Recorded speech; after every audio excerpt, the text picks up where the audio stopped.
It's now my pleasure to welcome Alec Stapp to the show as our first ever featured interview. Alec is the co-CEO and co-founder of the Institute for Progress, a nonpartisan research and advocacy organization dedicated to accelerating scientific, technological, and industrial progress. Welcome, Alec. Hey, Richard, thanks for having me. So we have a lot to talk about today, but first, tell me a little bit about what made you take the leap from policy analyst to co-founder, and what made starting the Institute for Progress so important. Yeah, happy to talk about my history there. So I think my co-founder and I, Caleb Watney, we previously worked together at the Progressive Policy Institute, a center-left think tank in DC. It's been around for about 3 decades. And we really enjoyed our experience there. Both Caleb and I had worked on technology and innovation policy issues for many years at both PPI and other organizations. I, in particular, worked on very traditional tech policy issues like antitrust and privacy policy.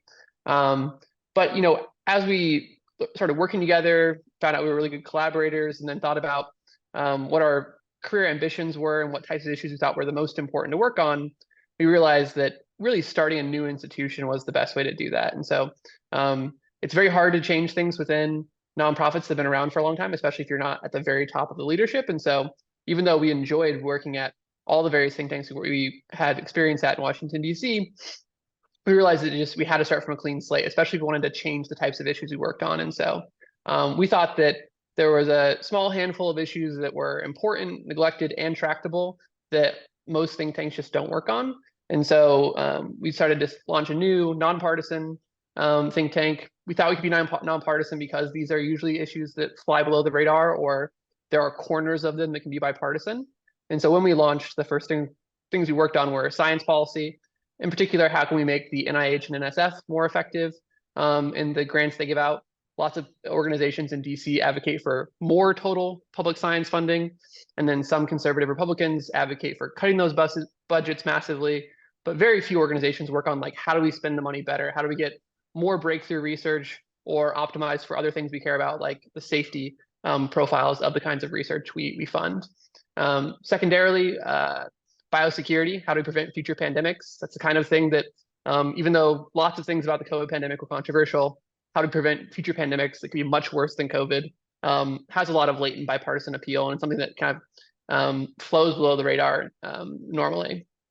And then lastly, immigration, which at first might sound like it violates the tenet of things that aren't controversial, but we think that high-skilled immigration as a narrow part of immigration policy is much better situated for bipartisan support. Republicans always say that they support high-skilled immigration, if not other kinds of immigration. And there's a very strong national security and national competitiveness case for allowing more scientists, engineers, researchers into the country. And so we've been pushing on all of those policies in the past year. And that's just where we're starting. We're going to branch out over time, but we think that those 3 areas were quite neglected relative to other things in the public policy debate, like antitrust, for example. That's great. Now, I'd love to jump into environmental and energy policy, speaking of things that aren't at all controversial. So there seems to be an emerging consensus, I feel like among a lot of writers and analysts in this area, that one of the biggest problems we face isn't so much the technology or the capacity, which is to say, producing enough energy, but the legal and regulatory barriers to actually get it built and deployed. How much is red tape really holding us back in this area? Yeah, I think regulatory barriers are maybe the key bottleneck holding back a future of clean energy abundance. And so I mentioned 3 policy areas. This is actually the 4th policy area that we will be launching in the new year, that we've already started working on in the past few months. We're calling the policy vertical infrastructure, but I would argue the most important part of our country's infrastructure is our energy infrastructure. And we're obviously already in the process of converting, a century of or more of fossil fuel infrastructure into the clean energy infrastructure we need for the future. And so I think that's going to be an ongoing process. It's going to take many years, and the types of regulations we have in place are going to determine whether it happens sooner rather than later. And so specifically this year, about 6 months ago, I commissioned one of our internal scholars and an external scholar to look at permitting reform broadly. I felt like it would be a big issue in the years to come. I didn't think there was a lot of urgency on it. It was going to be like more of a traditional think tank report about, like, let's do a white paper, let's look at the key opportunities here, and then we'll talk about a multi-year advocacy effort. And of course, things aren't always so easy to predict. And Senator Manchin announced this summer that in exchange for voting for the Inflation Reduction Act, he wanted to see a permitting reform deal on energy specifically put together. And as many of your listeners probably know, that ended up falling through multiple times, both in September and in a lame duck session. And initially, they tried to attach it to a continuing resolution for the budget. And they also just tried to put it on the Defense Reauthorization Act, which is must-pass legislation in DC. And at a very high level, it didn't work. So there's still a need for permitting reform. But it does show the bipartisan appeal of this, of saying, look, the government's spending hundreds of billions of new money from multiple pieces of legislation on the decarbonization and the clean energy transition. But there are significant regulatory bottlenecks, including how we site and permit transmission lines, because a lot of times where solar and wind energy is produced is very far from where the demand to use that energy is. And so you need to build more transmission lines to move that energy from where it's produced to where it's demanded. And there are all sorts of other examples. In particular, I think there are really important barriers to geothermal energy, nuclear energy that I'm happy to talk about. But at the end of the day, there's lots of private capital that wants to be invested in these areas. But in many important ways, fossil fuel developers and companies have certain special privileges that have accrued over decades that new clean energy technologies just simply don't have in our regulatory system. Yeah, I think in this case, it's been a sort of grand irony to some people, where traditionally, when it comes to energy and industrial development in general, you have what's considered to be the environmental side and then the pro-industry side.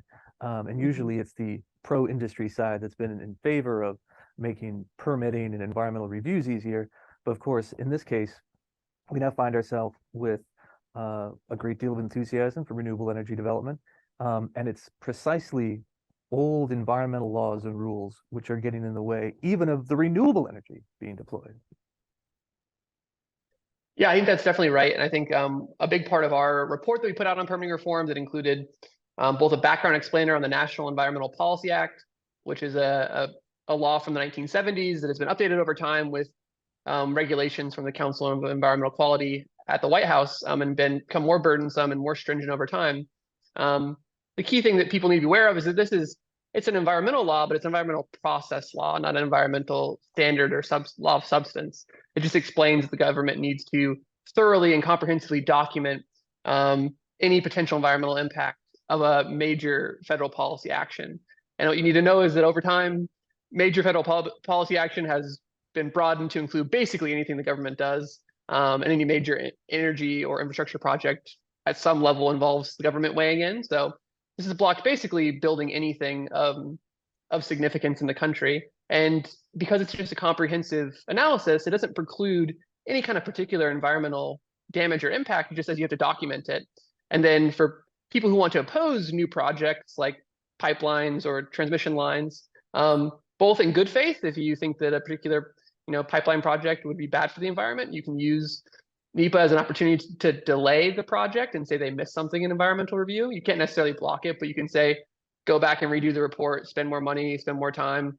And eventually, often energy developers give up on projects if there's too much opposition through NEPA in the courts.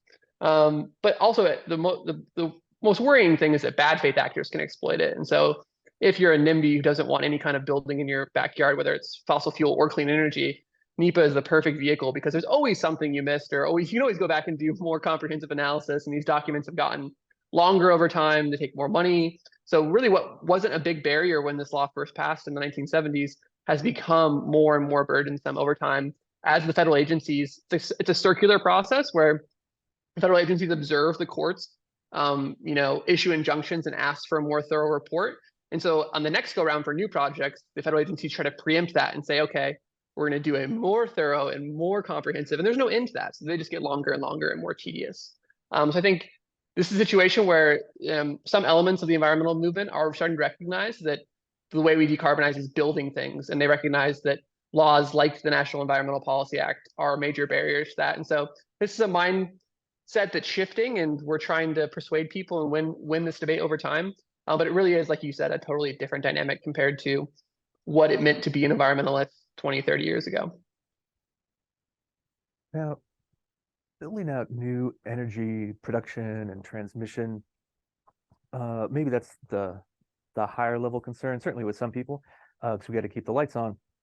But the same set of incentives, like you mentioned, NIMBYism, the not in my backyard syndrome, affects issues like housing as well. But on the surface, I think to a lot of people, it's less obvious why NIMBYism is such a problem in housing when it just involves the prospect of building a few more homes down the block from existing homes than, for example, if someone thinks an enormous industrial facility that's, noxious or loud might be built next to them.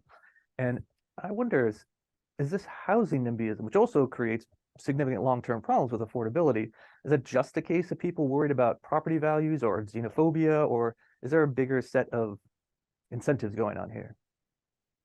Yeah, I think NIMBYism is there are many dynamics to it, but in housing in particular, I think property values could be a concern, but I think, for any given new project that's proposed, I think people and the evidence shows that, obviously increasing supply has some effect on prices, but it's not a huge negative downward effect. I don't think people are necessarily predicting that like they're going to have a huge shock to their home values. I think if you look at the research and look at the evidence, there's more pointing in the direction of traffic and noise and really like just like very localized negative externalities of if you're a homeowner in a neighborhood, especially in a denser area, and you're competing for parking already, or you want less traffic in your neighborhood and you don't want the noise and other kind of negative spillovers from massive new construction projects. Maybe it blocks your view. It's very easy to say no. There's no cost to you to oppose a project. Maybe there's some small time cost of attending a meeting or contacting your local representative and saying, I want you to block this project. But in most cases, you're not seeing almost any upside from the project. And so you have very asymmetric incentives about the local pre-existing residents to support or block new projects. And I think this is why what we've seen so far, the most successful interventions in California and elsewhere have been moving the zoning decision from the local level to the state level, because elected officials at the state level have different incentives. They're thinking about, okay, I need to reach total growth targets for the state. If I can, upzone in just cities, that will make a lot of our social problems much more manageable. And so maybe even the people who are locally negatively affected by a project, you can use the total voting population to kind of outvote them. And then lastly, I'll say I'm a more creative idea. So I'm really happy with like California YIMBY and other groups in California that have had amazing policy successes. I think some of the most inspirational at any level of government in the United States in the last decade is really amazing. An alternative approach that I'm also optimistic on is moving even lower. So we're currently at the worst situation where it's made at the neighborhood or municipal level. But you can also imagine a different scenario, and this is some of our friends in the United Kingdom, they call it the street votes proposal, where you go down to the city block level and you say, if you can get a supermajority of people on your city block to vote to upzone your city block unit, then you get to control your own voting decision. And so this really kind of defangs the opposition of saying like, this is actually the most local control. We're not taking away local control. You have your voice and your control of your local environment, but it fixes the collective action problem because you actually can, it's possible to contact your neighbors directly on your city block and say, hey, like we could all get very rich if we're one of the first people to upzone our block. And maybe we don't even need to move. We'll build taller buildings, sell some of them on our land, and we can stay if we want. And I think that just totally flips the game theory of like, right now you have almost an entirely incentive to block new projects to, oh, I as a landowner or homeowner could get very rich if my city block votes to upzone. This one's more theoretical, but I think there's a lot of promise in that as a future policy as well. So yeah, well, that leads into the next question I had in mind, which is some of the argument, like you said, has to do with should we decide this on the neighborhood level or the state level or like you said, the block level. I guess I would say the most local you could do is just people deciding what to build on their own individual piece of property. But could we get to that by saying that either the state or the county, municipality, whatever level it is, we're going to write an objective set of rules that doesn't require what often happens in the United States, which is a site-specific plan, where anyone who wants to build absolutely anything has to go before some sort of committee or council and fine tune things to a subjective standard by 7 people who might be sitting in a room, what's the prospect for saying, well, you just have to meet these 3 requirements, follow the zoning, follow the fire code and the safety, and that's it. You don't have to fine tune every single project. Yeah, I mean, I obviously would be more supportive of a plan like that if I understand exactly what you're talking about. But I would always take a step back and think about. I just try to always think about the political economy of the situation. What's the first best solution, and why can't we get it? And what are possible second and third best solutions that address those political economy concerns? And so, my worry there would be that you get the exact proposal you're talking about, but the reasons people object to large projects don't go away. So those projects get built and people get very upset and very loud about, again, I think it's mostly about negative externalities like traffic, noise, parking, just like more congestion in their local environment. And it's also different than the expectation of when someone bought their property. I think you can think of a property not just as the land you're buying, but the bundle of goods in the area. It's like the whole environment and ecosystem. And so your expectation when you go to a place, it's not I don't think it's a reasonable expectation, but it is one that people often have, is that I want the neighborhood that I'm buying a home in to stay the same, because that's what I'm buying as part of the bundle. And so I worry that what you mentioned wouldn't be a stable equilibrium, and we just like eventually revert back to these NIMBY type situations. So I think that's why I'm so optimistic about street votes, because it actually changes the incentives for the people. And so someone who in other political equilibriums would have been opposed because they see no direct benefit, actually they become rich in this alternative scenario. And so you're actively changing their incentives. And then maybe I think the state level stuff is a stable equilibrium like we're seeing in California, because municipalities under the Constitution already only have the powers the state grants to them. And so as soon as Gavin Newsom or any other governor of California decides that the housing crisis is so bad that it's a state level priority, and he takes away some of this authority that local municipalities have, I can see that not being reverted. And there's like the new norm is that future governors realize how much of a priority housing is, and they just keep that control. And so I expect there to be blowback to the major changes that are happening in California, but I'm somewhat optimistic that this won't result in just simply rolling back these reforms that we've seen in the last couple of years. Well, I love the idea of individual property owners getting rich through upzoning. Those are kind of like a virtuous dynamics we can approve of.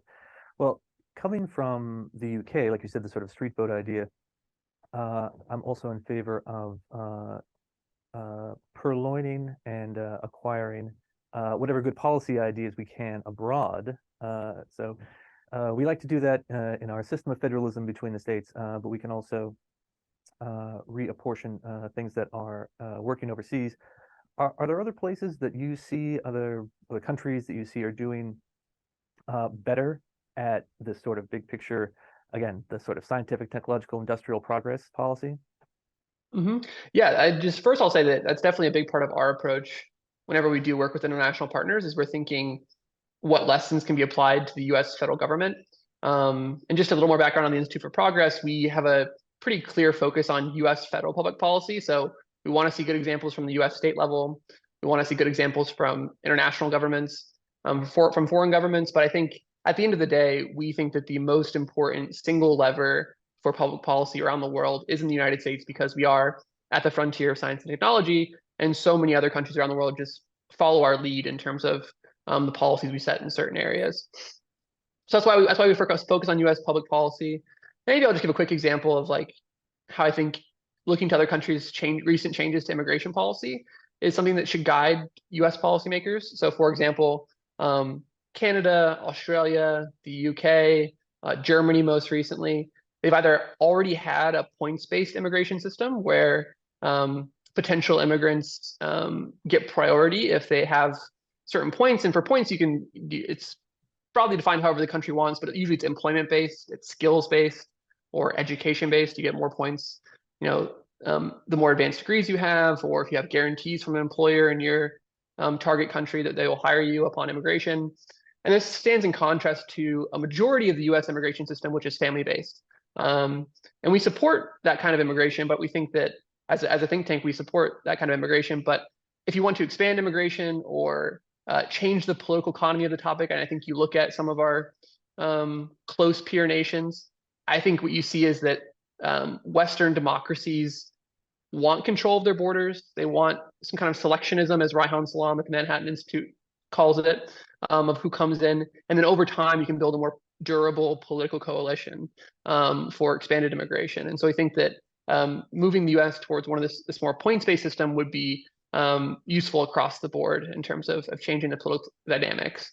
And I think so long as we see the kind of crisis at the southern border, that's easy for people on the right and some on the left to demagogue, makes any kind of prospective immigration reforms more difficult. And so while the US is struggling to make policy changes or reforms, countries like Canada, Germany, Australia, and the UK are kind of eating our lunch right now and actually saying, no, we're going to actively recruit really talented people. And so in the past, the US has kind of, I think, rested on its laurels and just through sheer inertia said that, our immigration system sucks, but people want to move here. That will not be necessarily the case in coming years as other countries change their policies.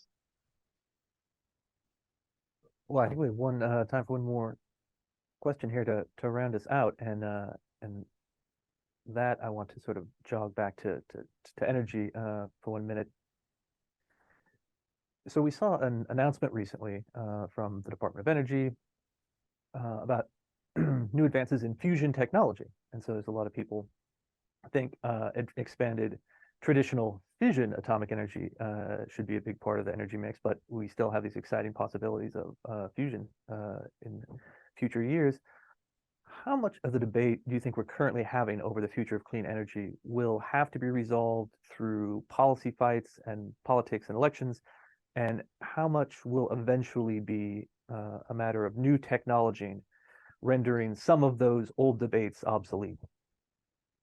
That's a great question, and I think you can't really easily separate them out, and there are so many complementarities between the two. So, for example, I think technology often creates a more abundant environment that makes political compromise and political change possible, because you can say like, oh, this is positive sum. We're not creating winners and losers, but we're just like expanding the pie, and we can allocate the surplus in a new way that makes political change possible. And then vice versa, often policy bottlenecks, regulatory bottlenecks are the main thing holding back a certain type of technology. And so in general, we try to support technology neutral policy changes. In the case of nuclear, like you mentioned, obviously there already is a industry specific regulator in the Nuclear Regulatory Commission. And there, I think we just need a change in mandate or mission where it's no surprise that since 1975, there's not been a single new nuclear plant that initially submitted its application to the NRC that has gone into production. Any new nuclear plants in the United States in the last 45 years have been plants that submitted their first application before the NRC even existed to its predecessor agency.